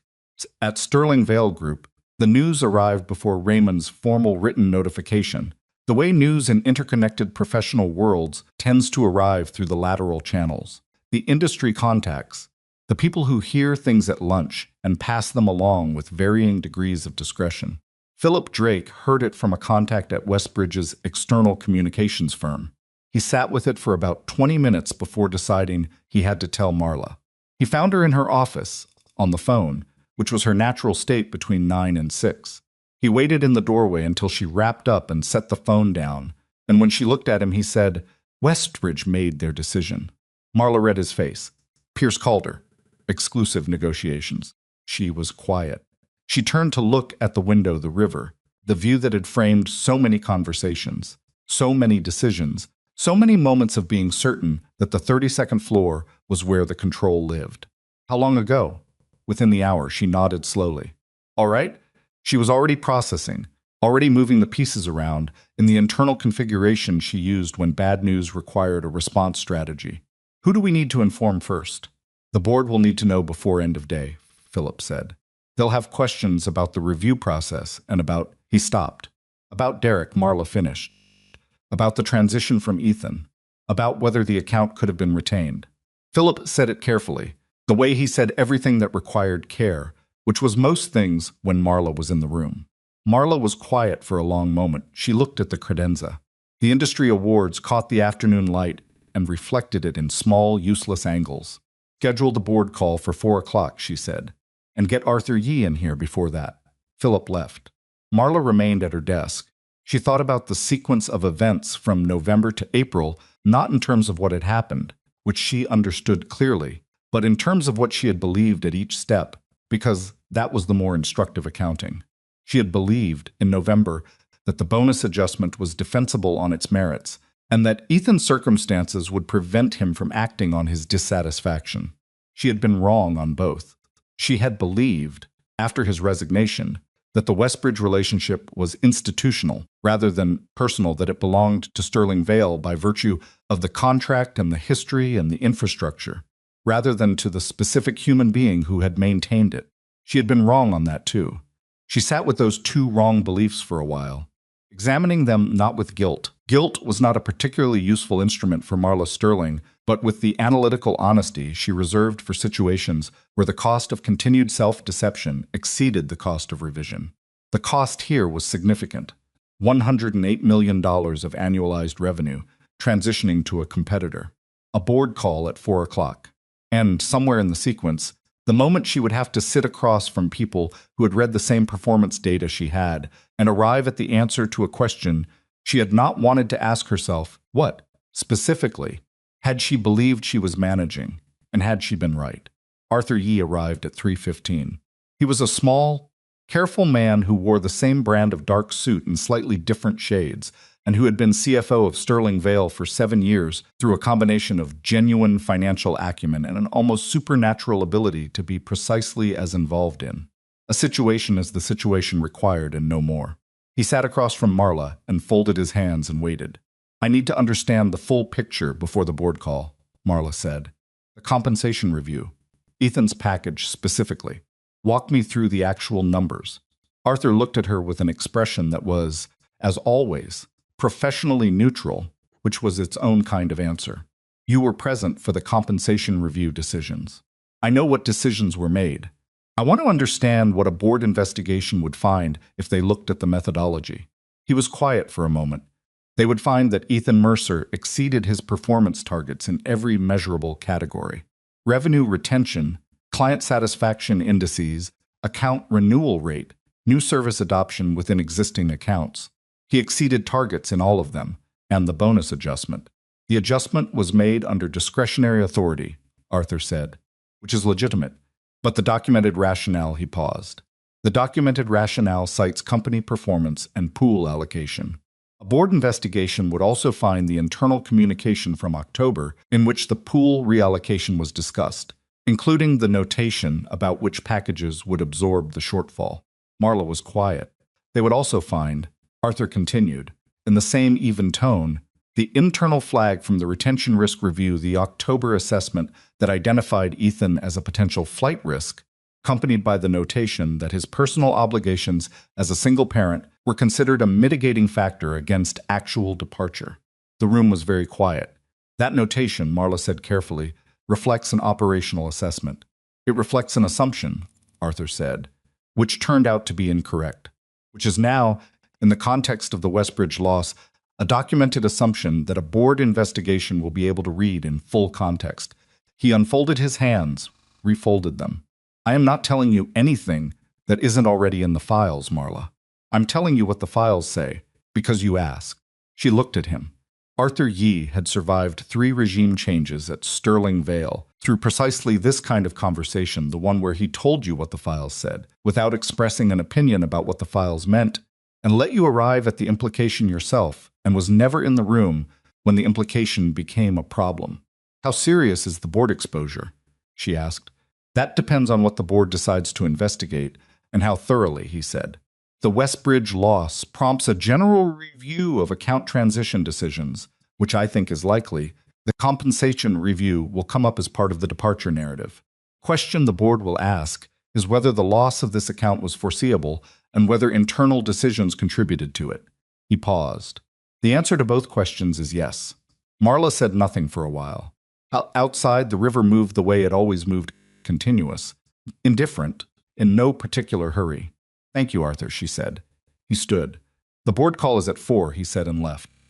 The board call lasted 2 hours and was, by any measure, one of the more uncomfortable 2 hours of Marla Sterling's professional life, which was saying something for a woman who had survived a hostile acquisition attempt, a major client scandal, and 3 regime transitions. The board members were not aggressive, they were something harder to manage, which was systematic. They asked structured questions in a sequence that was clearly not improvised. Someone had already been briefed. Someone had already reviewed the files. The chair of the compensation committee, a woman named Patricia Hensley, who had been on the Sterling Vale board for 9 years, and who had a background in employment law that she deployed with extreme selectivity and always to devastating effect, asked about the October retention risk assessment. She asked about the notation. She asked, with the particular precision of someone who has read a document and wants to establish that the person she is speaking to has also read it, whether Marla could characterize the basis for the conclusion that personal obligations would mitigate departure risk. Marla characterized it as an operational assessment based on multiple factors. Patricia asked which factors specifically. Marla provided a general description. Patricia asked whether those factors were documented. Marla confirmed they were documented in the retention file. Patricia said she would like to review that file, along with the compensation methodology documentation and the performance data for the period in question. She said it in the tone of a request that was not a request. After the call, Philip Drake appeared in Marla's doorway again. He had a look that was trying to be neutral and achieving something closer to barely controlled concern. "How did it go?" "Patricia Hensley wants the retention files," Marla said. Philip absorbed this. All of them? The relevant period. She turned to look at the window again, which was becoming, she was aware, a habit she was developing, turning to the view when she needed to think without being watched. "They're going to do a full review of the departure and the account loss. It'll take 6 to 8 weeks. Philip was quiet for a moment. Then carefully, "Do you want me to notify HR?" "Yes," she said. "And get me Ethan Mercer's full performance file. Everything from the last 3 years. I want to read it before they do." The performance file arrived on Marla's desk the next morning in a folder that was considerably thicker than she had expected, which was itself information. She read it over 2 hours, with her door closed, no calls put through, which was unusual enough that Sandra, her assistant, checked in twice to confirm she didn't need anything. She read the Westbridge recovery documentation, which she had seen in summary form but never in full detail. She read the client correspondence from the 6-week period in April and May, when Ethan had been rebuilding the account, the letters to Raymond Cho, the meeting notes, the remediation plan that had been thorough enough that Westbridge had renewed rather than terminated. She read the performance metrics for all 8 years, which were consistently strong, but which in the Westbridge recovery year were remarkable in ways she had summarized in her own mind at the time as good result, without examining the underlying scale of effort. She read the transition binder index. She didn't have the binder itself, which had gone to Derek, but the index told her the scope, 14 sections, 47 subsections, a 14-page Westbridge-specific briefing, flags on 7 critical relationship dynamics, a warning about the organizational restructuring at Westbridge that was clearly dated 3 weeks before Ethan's last day. She read the retention flag from October. She read her own notation. She read it with the flat, honest attention of someone who is trying to understand rather than justify, because understanding was necessary now, in a way that justification was not going to serve. What the file told her, assembled together in the way that individual pieces of information tell you things they don't tell you separately, was this. She had managed Ethan Mercer as a resource rather than as a person, which was not unusual and was not entirely wrong, but she had made a specific additional error that compounded the ordinary error. She had looked at his circumstances, the daughter, the mortgage, the custody arrangement, and had treated those circumstances as constraints on his agency, as if the weight of his responsibilities made him less free rather than more determined, as if a man who had organized his entire professional life around the stability that his daughter needed would not, when pushed, choose a different kind of stability over the one she was offering. She had misread him completely. Not his competence, she had always known his competence. She had misread who he was, what he valued, what the ceiling of his tolerance actually was. The mistake was not malicious. It was, in some ways, a failure of imagination, the failure to consider that someone could be simultaneously deeply obligated and deeply principled, and that when those two things came into conflict, the obligation to the principle might win. She closed the folder. She sat at her desk for a long time. The board's formal investigation began the following Monday and ran for 6 weeks, conducted by an external HR audit firm that the Compensation Committee retained specifically because Patricia Hensley had insisted on independence. 2 investigators spent 3 days at Sterling Vale's offices, reviewed the relevant files, and interviewed Marla, Philip Drake, Arthur Yee, Greg Halston, and 3 other members of the management team who had been involved in or adjacent to the compensation review process. They did not interview Ethan. They didn't need to. The files were sufficient. The preliminary findings came in 2 weeks before the final report. Marla read them in her office with Arthur Yee present at her request, because she had learned over 20 years that financial executives were useful in situations where numbers were being used to tell stories, regardless of the direction of the story. The preliminary findings confirmed everything Arthur had predicted. Ethan Mercer had exceeded his performance targets in every measurable category in the review period. His bonus had been reduced by 43% under discretionary authority, with a documented rationale citing company performance and executive pool reallocation. The executive pool reallocation had resulted from over-allocation in the prior year. The shortfall absorbed by Ethan's package was $22,000. The total executive pool protected by that absorption, the bonuses of Marla and her 3 senior vice presidents, was $4.3 million. The retention risk file showed that Ethan had been identified as a flight risk and that the mitigation assessment had explicitly cited his personal obligations as a single parent as a factor reducing departure probability. The investigation described this as an inappropriate basis for compensation and retention decisions. The investigation also found, and this section Marla read twice, that Ethan Mercer had left the company in full compliance with his contractual obligations, had completed a comprehensive transition process, had documented all active accounts, had not taken confidential information, had not contacted clients improperly during the transition, and had participated in the Westbridge competitive review under a self-imposed ethical framework that the investigators described as consistent with best practice standards for employee transitions. The final line of the preliminary summary read, "The evidence does not support a conclusion that the account loss resulted from improper conduct by the departing employee.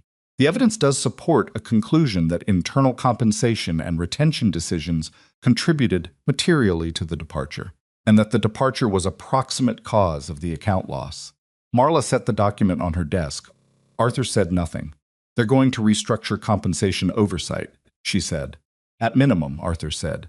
He was quiet for a moment. "The board will want changes to who controls discretionary compensation decisions, and they'll want something on client strategy oversight. The Westbridge transition was managed without adequate board visibility." He paused. "They haven't said anything about leadership changes, but the restructuring they're describing effectively removes 2 of your direct authorities." Marla absorbed this. "Client strategy and compensation." "Yes." She nodded slowly.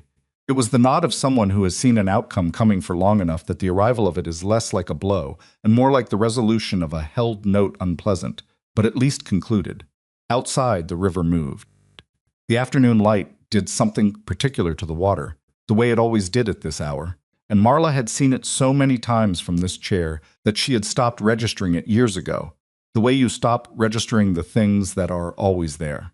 She registered it now. 3 weeks after the preliminary findings, before the board's final report was formally issued, Philip Drake placed a call to Nolan Pierce's office. Not to Ethan, to Nolan, which was the correct protocol and which Nolan handled by telling Philip he would pass the inquiry along, and that the appropriate next step, if Sterling Vale was interested in a conversation about Ethan Mercer's role, would be to have that conversation directly and honestly with Ethan himself. Philip relayed this to Marla. Marla said she understood. She asked Sandra to find a suitable location for a quiet, private meeting.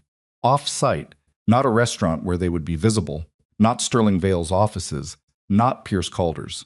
She suggested a coffee shop on the east side that was small and not particularly fashionable, which meant it was unlikely to contain anyone who recognized either of them. Sandra booked a table for 2 on a Thursday morning in May, 10:30, and sent the details to Ethan's assistant Rosa, with a note that said Marla Sterling would like to meet informally, at Ethan's convenience, with no agenda other than a conversation. Rosa read the message and brought it to Ethan without comment, which was its own form of professional communication. She was presenting it neutrally and letting him decide without her visible opinion influencing the decision. He read it. He thought about it for the better part of a day. He asked himself what the honest version of his reluctance was, whether it was principled caution or something smaller, something closer to the satisfaction of not being available when she finally wanted him to be. He examined that distinction carefully because it mattered to him to know the difference. He replied that he would be available Thursday at 10:30. Coffee shop was called Marlowe's, a small place with wooden tables and exposed brick and coffee that was better than the decor suggested. Ethan arrived 5 minutes early. Marla arrived at 10:29, which told him she had also arrived early and had waited somewhere else before coming in, because Marla Sterling did not arrive to anything before the agreed time. She was composed in the way she was always composed, the posture, the controlled expression, the particular quality of stillness she carried in her body that Ethan had always found either unsettling, depending on the context. She sat across from him. She ordered coffee. He already had his. There was a moment of the kind of silence that exists between two people who know a great deal about each other's professional lives and very little about how to begin a conversation that acknowledges it. Marla began. I asked you here because I wanted to speak to you directly rather than through intermediaries. The board investigation is concluding next week. You'll likely hear about the findings through professional channels regardless, but I wanted you to hear certain things from me first. Ethan said nothing. He was listening. The investigation confirmed what I think you already knew, she said. Your performance metrics supported a significantly higher bonus than you received. The discretionary reduction was documented under valid authority, but the methodology that informed it, she stopped, found the sentence again. The methodology included assumptions about your personal circumstances that were inappropriate as a basis for a compensation decision. That's what the report will say. It's also what I should say to you, directly, which is that it was wrong. Not just procedurally. The reasoning itself was wrong. Ethan looked at her. He had thought about this moment not in terms of what she might say, but in terms of how he would feel when she said it, and whether it would feel like the thing he'd imagined it would feel like. It didn't, quite. It felt more complicated than that. It felt like being told a true thing by someone who was telling it because the cost of not telling it had become too high, which was not the same as being told it freely, but was still the true thing. And the true thing had its own value separate from the timing. I appreciate you saying that, he said. Marla looked at him. She had expected he could see it in the brief recalibration of her expression, something more. Agreement, perhaps, or relief, or some reciprocal gesture of acceptance that would allow the conversation to move forward to the next part, which was presumably the reason she had arranged it. He didn't offer it, not because he wanted to be difficult, but because it wasn't available. He didn't have resentment to discharge. He had processed most of that in November and February, and through 8 weeks of preparation work, and had arrived somewhere that didn't require her acknowledgement to feel complete. The completion had happened already. What she was offering was genuine, and he received it genuinely, and that was what was available. She seemed to understand this, because she moved on. I'm also here to tell you about a formal offer, she said. The board has authorized me to present it. A higher base salary than your current package, guaranteed bonus structure tied to performance metrics, no discretionary reduction authority above 12%, with board visibility above that. Executive authority over the full client strategy division, including direct board reporting on major account relationships. She named the number. Ethan looked at his coffee. The number was real. It was better than what Pierce Calder was paying him, not dramatically but genuinely. The title was real. The authority she was describing was real. She would not come to this meeting with a fabricated offer. That was not who she was. He sat with it for a moment. He had not known exactly what she would offer, but he had known, since Rosa had brought him the meeting request, that an offer of some kind would be part of it, and he had spent the preceding days asking himself honestly what his answer was, and whether that answer was principled or simply reflexive, and whether there was a version of yes that was coherent with who he had become in the months since November. He had not found one. I'm not going to accept it, he said. Marla was quiet. Not because of what happened with the bonus, he said. Or not only because of that. I want to be honest with you about the reason. Because you've been honest with me about the investigation findings, and that deserves honesty back. He thought about how to say the next thing in a way that was true without being designed to wound. At Pierce Calder, my authority matches my responsibility. When I'm accountable for an outcome, I have the authority to determine how it's executed. That's not something I had at Sterling Vale, not because of the bonus, but structurally. The way the company made decisions about client accounts at the executive level, the way strategy interacted with compensation, the way Marla Sterling's discretionary authority shaped outcomes in ways that weren't visible to the people below that level. He paused. I don't say that to criticize, it's just the structure I was operating in. And I found a different structure that works better for me, and I'm not willing to trade back. Marla looked at him for a long moment. He could not read what was behind the expression. It had too many layers, and he had never been quite able to read the deepest one. The structure is changing, she said. That's part of what the board is implementing. I know, he said, and that's genuinely good. For the people still there, that matters. But the change is responsive to a crisis, which means it was built to manage a specific failure rather than as a coherent philosophy. Pierce called her. The philosophy came first. He held her eyes. That's the difference. She said nothing for a while. She looked at her coffee cup. Outside, the East Side Street moved with its ordinary Thursday morning business deliveries, pedestrians, a bus stopping, and releasing a small crowd of people who scattered in different directions. Is there anything, she said slowly, that would change the answer? He thought about it. He wanted to answer that question honestly, too. No, he said. There isn't. But I want you to know, and this is also honest, that I have no interest in Sterling Vale failing. 48 people in my old division did good work. The company built something real over 22 years. What happened with my bonus and with Westbridge shouldn't define the whole thing. He paused. Fix the structure. Build accountability into the compensation process in a way that survives personnel changes. And be careful about the next person who saves an account you almost lost, because the value of what they did doesn't diminish because it looks quiet from the 32nd floor. Marla looked at him. Something moved in her face that he couldn't name, not quite softening, not quite hurt, something in between that he suspected she would not acknowledge and that he would not press. Thank you, she said, for being direct. You came a long way for a direct conversation, he said. It deserved one. She nodded. She picked up her coffee cup and set it down without drinking. I should go, she said. All right. She stood. She extended her hand. He shook it, the same handshake as the one in the office in November, firm and brief, except that this time neither of them was performing anything for the other. It was just two people who had had a consequential interaction and were closing a chapter of it, and both of them knew it, and neither of them needed to say so. She left. Ethan sat alone at the table in Marlowe's coffee shop for a few minutes more, with the ordinary sound of the street outside and the smell of coffee and the particular quality of mid-morning light that comes through windows facing east. He thought about nothing specific. He let the meeting settle. He checked his phone. A text from Rosa about a 2:00 call, a text from Sophie's school about a rescheduled science fair date, and a text from Sophie herself that said, "Can we have pizza tonight?" with no other context or preamble, which was its own form of communication and which he answered immediately.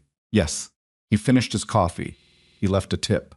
He walked out into the May morning and turned toward the office, and behind him the chapter closed the way. Chapters do not with a declaration, not with a signal, but simply by being over. The pizza was Sophie's choice, which meant it was the place on Clement Street, with the slightly uneven crust and the garlic oil that got on everything, and that Sophie had been devoted to since she was 9 years old, and Ethan had taken her there after a difficult week, and she had declared it, with the authority of a child who has found something true, the best thing I have ever eaten. The declaration had never been revised. They went back every few weeks, always on evenings when something needed to be marked, not celebrations exactly, more like acknowledgments. This is a day worth noting. This is an evening worth being present for. Ethan had not told Sophie about the meeting with Marla. Not because he was hiding it, he kept very little from her. Had always believed that children who were treated as incapable of handling reality grew into adults who were genuinely incapable of handling it, but because it was not Sophie's story to carry. It was his, and it was over, and what remained of it now was not the meeting or the offer or the rejection, but something quieter and harder to name. The feeling of a weight that had been distributed across his shoulders for so long that he had stopped registering it as weight, and was now noticing its absence. They sat in the booth they always took when it was available, the one against the left wall with the window that looked out onto the street. Sophie had ordered the margarita with extra garlic because she always did, and Ethan had ordered the one with mushrooms and caramelized onions that he had discovered 6 months ago and had been working his way through with the quiet enthusiasm of a person who has found a reliable small pleasure. They were on their second slices before Sophie said anything of substance. "You seem different today," she said. Different how? She considered this with the seriousness she brought to questions she thought deserved accurate answers. Less like you're solving something in your head while you're talking to me. He looked at her. She was 12 now, had turned 12 3 weeks ago at a birthday dinner that had involved her 4 closest friends a sheet cake from the bakery on the corner that had been decorated with soccer balls at Sophie's request, and a level of collective noise that had left Ethan sitting at the kitchen table afterward with a cup of tea, and the particular quiet satisfaction of a man who has done something right for someone who mattered. She was at the age where she saw things, where the gap between what adults said and what they were actually thinking had become visible to her in ways she was still learning to navigate with tact. "I had a meeting today that I'd been thinking about for a while," he said, "and now it's done. That's probably what you're noticing. The one with your old boss?" He looked at her more carefully. "Rosa mentioned it. Rosa told me nothing," Sophie said. "I just know things." This was delivered with complete seriousness, and Ethan had been her father long enough to know that she was being genuinely accurate rather than performatively mysterious. She did know things. She had always had a way of assembling information from small signals that he found both impressive and, occasionally, inconvenient. "Yes," he said. "The one with my old boss. How was it?" He thought about how to answer that honestly, and at a register that was true without being more than she needed to carry. "It was fine," he said. "She said things that needed to be said, and I said things that needed to be said, and then we were done." "Did she apologize?" "Yes." Sophie absorbed this, pulling a piece of crust apart with her fingers. "Was it enough?" It was a good question. It was the kind of question that a 12-year-old asks without knowing it's sophisticated, because she was asking it from a genuine place rather than a theoretical one. Was it enough? Did the acknowledgement close the gap? "I think so," he said. "Not because it fixed what happened, but because it was honest. And I'd rather have honest than fixed." He paused. "Does that make sense?" "It makes sense," she said. "It's like when Maddie and I had the fight last year. She didn't unsay what she said, but she meant it when she apologized, and that was actually what I needed." "Exactly like that," he said. Sophie nodded. She went back to her pizza. Outside, the Clement Street evening moved in its ordinary way, a couple walking a dog, a delivery bike threading through the cars, the lights of the restaurant across the street going through their own domestic cycle. Ethan watched it and thought that this was the thing he had been working toward without always knowing how to name it, not any specific professional outcome. Not the Westbridge account or the VP title or the vindication of a board investigation, but this booth, this pizza, this child across from him who asked real questions and waited for real answers and had stopped adjusting her expectations downward because she had learned she didn't need to. This was the thing that the elevator had been the beginning of. The phone call to Nolan Pierce. The resignation letter written at the kitchen table.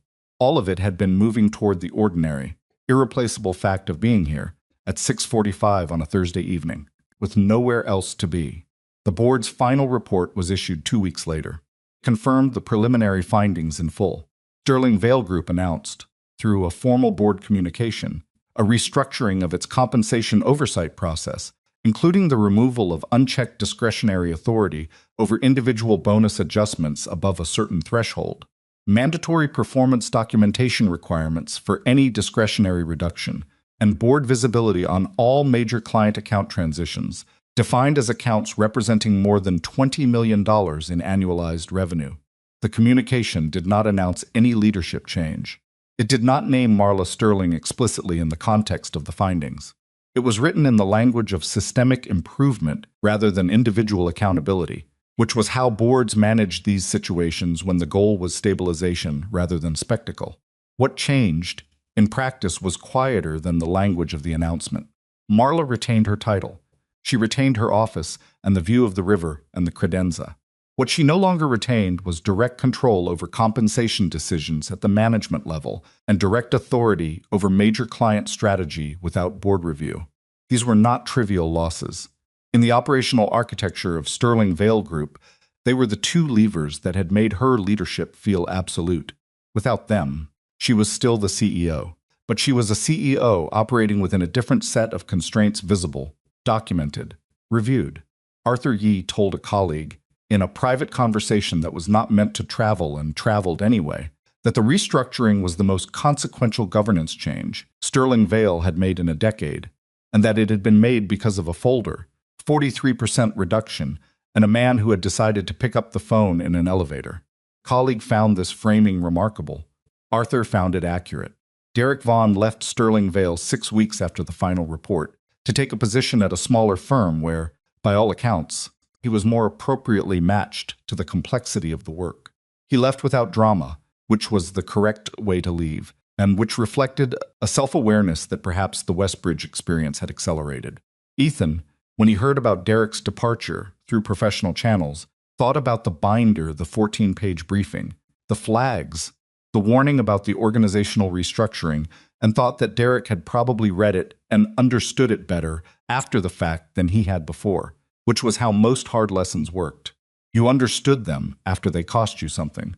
Sterling Vale moved forward, damaged but not destroyed.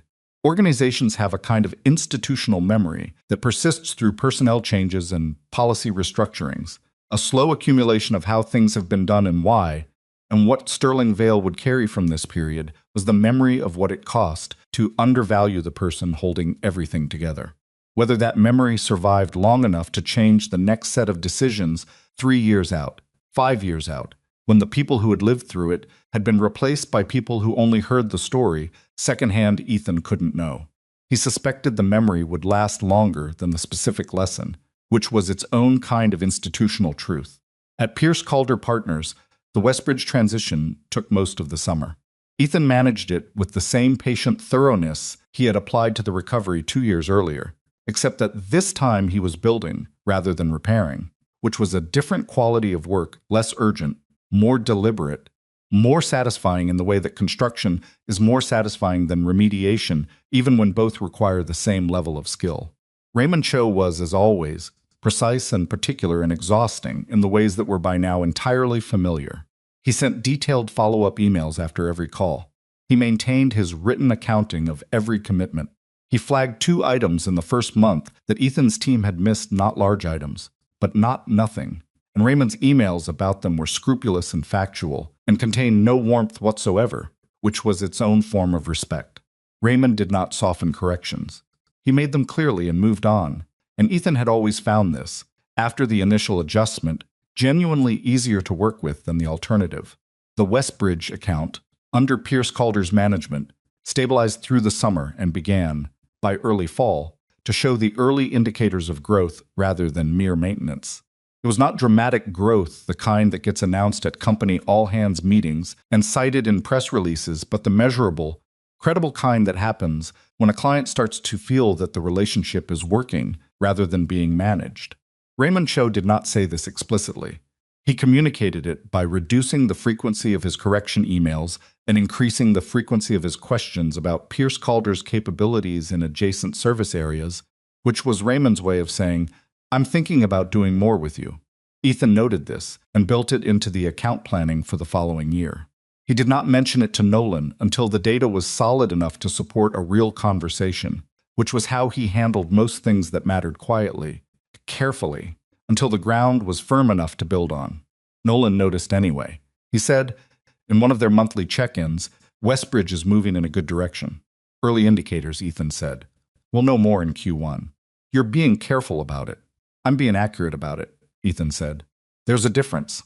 Nolan looked at him with the quiet attention he brought to statements that had more in them than their surface. "How are you doing with all of it?" "The whole year. Not the work specifically." It was the kind of question Ethan had not been asked enough in his professional life, which was partly the nature of professional life and partly the specific culture of the places he had worked in, where asking someone how they were doing was understood to be a social gesture rather than an actual inquiry. Nolan asked it as an actual inquiry, which required an actual answer. "I'm doing well," Ethan said. "Better than I expected to, honestly. I thought it would take longer to feel settled." "What changed?" "Thought about it. I stopped waiting for the vindication to make me feel okay. It happened, the investigation, the findings, all of it, and it was real, and it mattered. But the feeling I'd been working toward wasn't in any of that. It was in the work itself, in picking Sophie up at the regular time, in being able to answer a question at dinner without part of my head still being somewhere else." He paused. "The big things resolved the way I hoped they would. But the thing I actually needed had already happened before any of them." Nolan nodded. "That's usually how it works." "I know that now," Ethan said. "I don't think I knew it before this year." Ethan thought about that conversation later, on the drive home, in the ordinary movement of evening traffic, through a city that was doing what cities do, moving, stopping, moving again, indifferent to the specific weight of any individual life passing through it. He thought about the year in a way he hadn't allowed himself to while it was happening, because while it was happening, there had been too much that required attention and too little margin for the kind of reflection that requires stillness. He thought about the November morning in Marla's office, and the folder and the elevator. He thought about what it had taken for him to make that phone call, not courage exactly, or not only courage, but something older and harder to name. The point at which a person decides that the cost of staying is higher than the cost of the unknown, and moves. Most people he knew had not made that move. Not because they lacked the ability, but because the moment of genuine decision, the moment when the familiar discomfort and the unfamiliar risk sat in actual balance, and a person had to choose rather than defer, was genuinely difficult, genuinely disorienting, and the instinct to defer was powerful and had been reinforced over years by every time deferral had been survivable. He had deferred for 8 years. That was honest. He had believed for 8 years that the recognition would come, that the system would eventually produce a fair result for a person who did the work faithfully and did it well.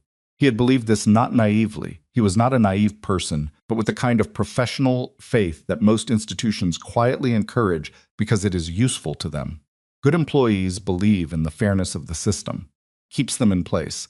What Marla had done in the end was not destroy his faith in institutions.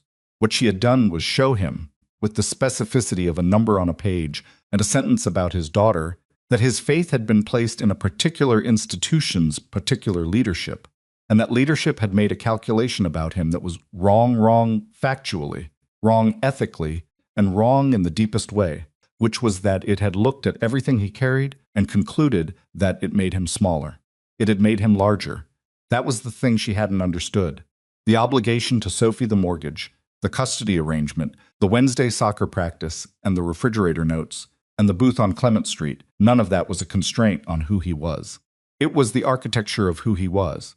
The reason the work mattered was inseparable from the reason the integrity of the work mattered, which was inseparable from the reason he had transitioned cleanly and competed ethically and declined an offer that would have required him to pretend the last year hadn't taught him something real. You cannot separate a person from what they love and then accurately predict what they will do. That was the mistake. It was a common mistake. It was the mistake of people who had learned to read human beings as collections of incentives and constraints, rather than as coherent whole people who were in some ways very intelligent about how individuals respond to pressure and very blind to how they respond to meaning. Meaning was the thing that couldn't be managed. Marla had managed every other variable correctly: the compensation structure, the retention language, the organizational authority, the careful deployment of Ethan's skills where they were most needed. She had not managed the fact that a person who finds meaning in their work will eventually require that the work's conditions be worthy of that meaning.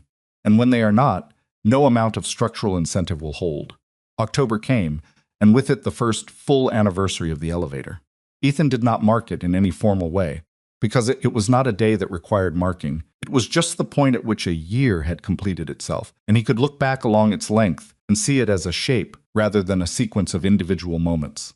He was at his desk at Pierce Calder on a Tuesday afternoon, working through the Westbridge Q4 planning documents, when Rosa knocked and opened his door.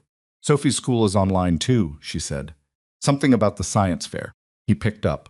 It was the school secretary explaining that the science fair rescheduled from May had been moved again, this time to a Friday in November, and that parents were invited to attend the afternoon session from 2 to 5.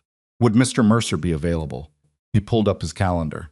He had a 3:30 call with a logistics client on that Friday. He looked at it for a moment. "Tell them I'll be there," he said.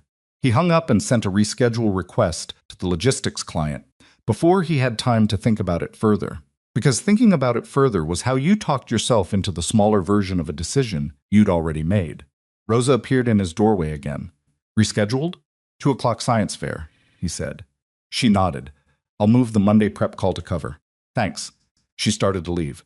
"Rosa," he said. She turned. "How long did it take you to feel like you actually worked here?" he asked. "When you first started at Pierce Calder. How long before it felt real?" She thought about it. 6 months before I stopped flinching, when I had a different opinion than the person above me in the room," she said. "Maybe 8 before I stopped being surprised when the opinion was received okay." She paused. "You?" I think about now, he said. She smiled, a small, genuine one, the kind that wasn't performed. That tracks, she said, and went back to her desk.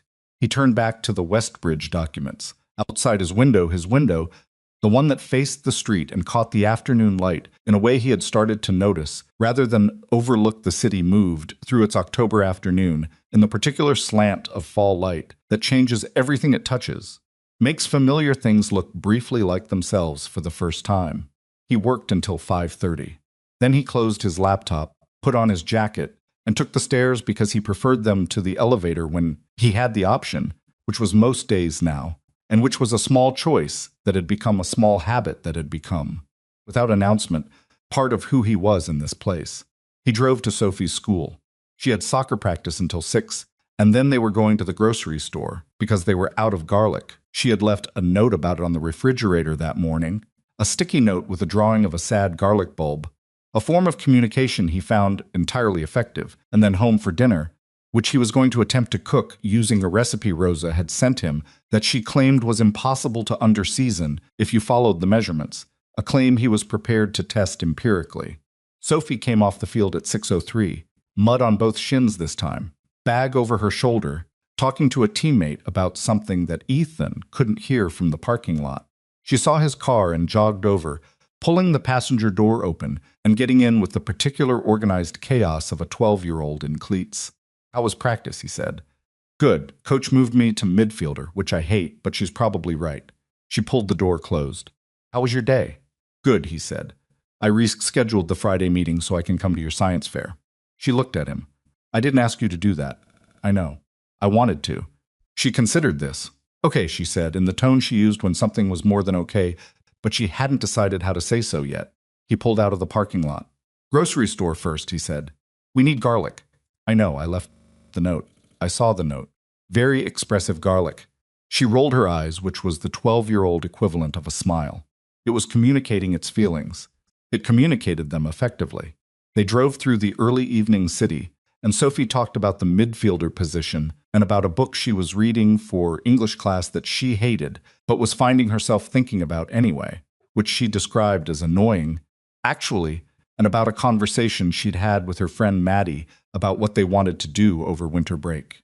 Ethan listened and asked questions and drove and thought, in the background of all of it, about nothing in particular and everything at once the way you do when life has settled into a shape you can live inside, when the urgent has resolved into the ordinary, when ordinary has stopped feeling like a consolation and started feeling like what you were working toward all along.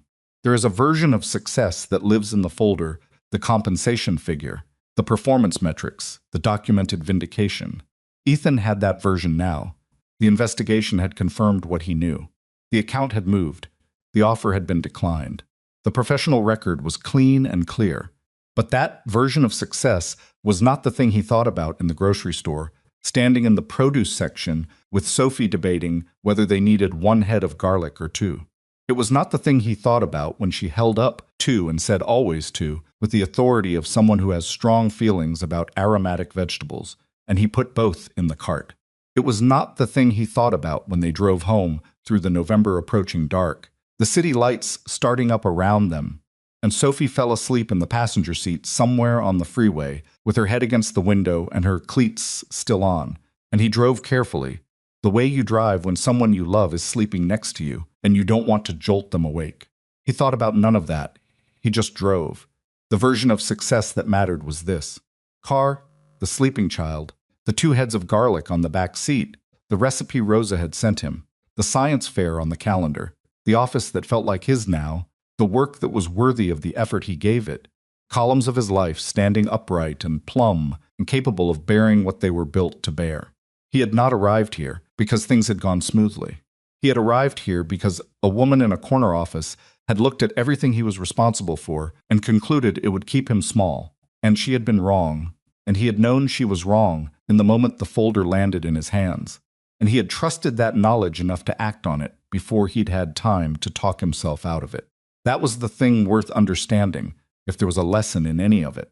Not that loyalty is foolish, or that institutions are always corrupt, or that every injustice eventually resolves in the injured party's favor. because none of those things are reliably true, and the world does not run on narrative justice, no matter how much we would like it to. The lesson was simpler and harder than any of those. It was this: the people who underestimate you are not always wrong about what you have. They are wrong about what you'll do with it. And there is a specific moment, maybe one moment, maybe more, but always a specific one, when you know the difference between what they believe about you and what you know about yourself, and you have to decide which one you're going to act on. Ethan had acted on his own version, on what he knew, on the quiet, unglamorous, entirely uncelebrated understanding of himself that had been built not in conference rooms and not in performance reviews and not in the 32nd floor validation he had been waiting for, but in Wednesday's soccer practices and refrigerator notes and kitchen table conversations and the long, patient daily work of being a person you could recognize and live with. Pulled into the driveway. Sophie didn't wake up. He sat in the car for a moment, the engine off, looking at the porch light and the kitchen window and the pale blue countertop light that had been on since morning. "Hey," he said, not loudly. "We're home." Sophie stirred, opened her eyes, looked at the house, then at him, with the slightly unfocused look of someone returning from wherever sleep takes you. "Oh," she said, "yeah." She unbuckled her seatbelt, reached into the back for her bag. "Are you actually going to cook dinner, or are we ordering?" she said, in the tone she used when she thought she already knew the answer. "I'm cooking," he said. She looked at him. "Okay," she said, with a mixture of hope and forensic skepticism that he found entirely fair. They got out of the car. He grabbed the groceries. She went ahead to unlock the door. She had her own key now, had had it for 6 months. Another small thing that had reorganized itself without announcement and pushed it open, and the light from inside came out into the driveway, warm and plain and entirely ordinary. He followed her in. He put the groceries on the counter. He found Rosa's recipe on his phone and propped it against the fruit bowl and started pulling pans out of the cabinet. And Sophie sat at the kitchen table and opened her book, the one she hated, but was finding herself thinking about anyway, and the house filled with the sounds of an evening that was not remarkable in any particular way, except that it was happening, fully and without reservation, and everyone in it was exactly where they had decided to be. That was enough. That had always been enough. It had just taken a folder, an elevator, and the full length of a year to understand it clearly.